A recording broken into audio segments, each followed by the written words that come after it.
Hey guys, what's up? Welcome back here to another edition of Intuitive Angling, and thank you very much for making some time to check the video out. Definitely never take that for granted.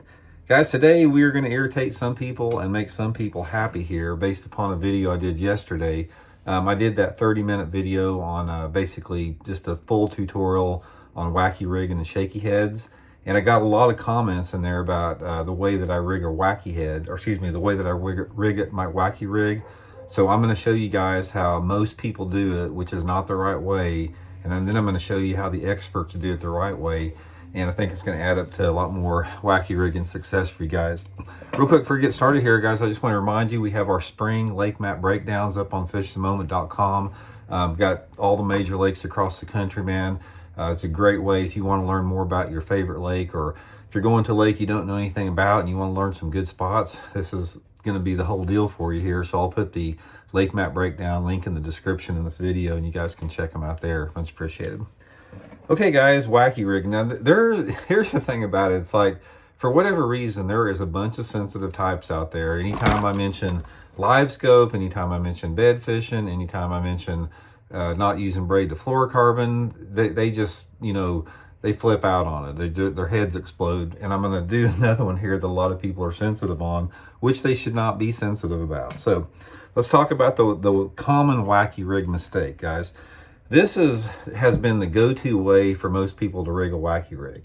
They've got some type of a collar here in the middle here, and then they hook the hook, you know, under that collar to keep it on like that. And some of them even put two of them and crisscross it and rig it a different way. And guys, here's the correct way to rig your wacky rig setup. Now you look at those two here. Now if you're a bass, let's look at those. If you're a bass, which one of those are you more apt to hit? You know, number one, this has got more of a visual strike deterrent on this rubber thing on there. But the problem you have with that is the way that it falls, because when you're throwing this, when you fish it the way that most people do like this wacky rig is going to fall like that, right? So when that fish comes down and hits it, that hook is you're going to still hook the fish, don't get me wrong, a lot of times, but that hook is not in the optimum position to get the fish hooked properly. When you throw it like this, when you rig it straight through, when you just take it, put it right through the middle, the bait falls like this on the way down. It falls a lot more natural looking. You don't have the visual deterrent of the rubber. And those fish, when they come down on it, they hit it straight from the top, and it gets them in the roof of the mouth every time like that. That's just the way if you don't believe me, guys, I've talked about this before. The best wacky rigger in the world, in my opinion, is John Cox. This is how John Cox fishes a wacky rig.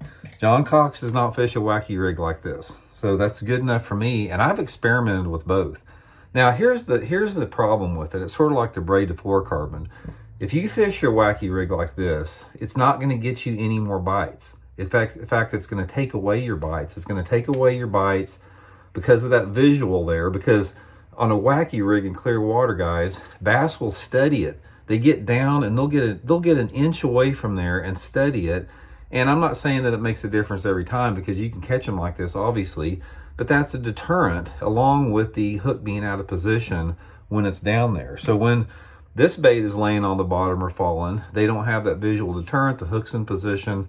It's just the way to go. So the only reason people do it like this is they think that they're not going to lose as many worms on it. You're going to lose a few more, don't get me wrong, but you're not going to lose that many. You can fish these a long time. And what you have to do is, after you cast a while like this, sometimes the hole will get wallered out a little bit. All you have to do is take it out and just put it in another spot. So I do this about every, 10 or 15 minutes I'm fishing, and I can go for a long time rigging it just like this.